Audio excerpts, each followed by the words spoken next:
భారత రాజ్యాంగంలో ఉన్న రైట్ టు లైఫ్ కింద రైట్ అగేన్స్ట్ క్లైమేట్ చేంజ్ ని సుప్రీంకోర్టు ఇటీవలనే రికగ్నైజ్ చేసింది. ఎందుకంటే 21st సెంచరీలో మన హ్యూమన్ ఎగ్జిస్టెన్స్కి అతిపెద్ద ముప్పు క్లైమేట్ చేంజ్ వల్ల ఉంది.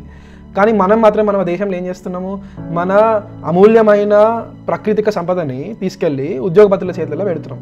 ఇండిపెండెంట్గా ఉండే నేషనల్ గ్రీన్ ట్రైబ్యునల్ ఎన్జిటిని జ్యుడిషియరీ కింద ఉండే ఎన్జిటిని తీసుకుపోయి యూనియన్ గవర్నమెంట్ ఎన్విరాన్మెంటల్ మినిస్ట్రీ కింద పెట్టింది. ఎన్విరాన్మెంటల్ ఇంపాక్ట్ అసెస్మెంట్ని 100కు పైగా చేంజ్లు చేసి ఆల్మోస్ట్ ఉన్నా లేకున్నట్టు చేసేసింది union government. National biodiversity authority చాలా వీక్ అయిపోయింది. ఫారెస్ట్ కన్జర్వేషన్ యాక్ట్ 2023 తీసుకొచ్చి మన ఇండియన్ ఫారెస్ట్కి అతిపెద్ద ముప్పు తీసుకొచ్చినారు.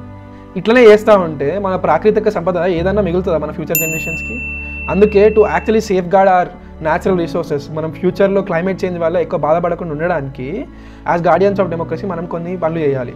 ముందుగా ఎన్విరాన్మెంటల్ ప్రొటెక్షన్ కోసం మన కాన్స్టిట్యూషన్లో ఇంకా మన లాలో ఏవైతే బాడీస్ ఉన్నాయో వాటిని న్యూట్రల్గా ఇంకా ఇండిపెండెంట్గా ఉండేలాగా గవర్నమెంట్ని మనం డిమాండ్ చేయాలి. ఎన్విరాన్మెంటల్ ప్రొటెక్షన్ లాస్ని ఇంకా బాడీస్ని స్ట్రెంథన్ చేసి ఇంకా ఇండిపెండెంట్గా చేయమని చెప్పి మనం గవర్నమెంట్ని ఆదేశించాలి. మనకు కావాల్సింది డెవలప్మెంట్ కాదు, సస్టైనబుల్ డెవలప్మెంట్ అని చెప్పి గొంతెత్తి గవర్నమెంట్కి చెప్పాలి. అంతేకాకుండా మనం ఎంత చెప్పినా కూడా వినకుండా గవర్నమెంట్ ప్రకృతి జోలికి వస్తే మనం non violent civil disobedience movements use చేసి గవర్నమెంట్స్కి బుద్ధి చెప్పాలి. Let us be worthy descendants of our great ancestors. Let us become gods. జై హింద్.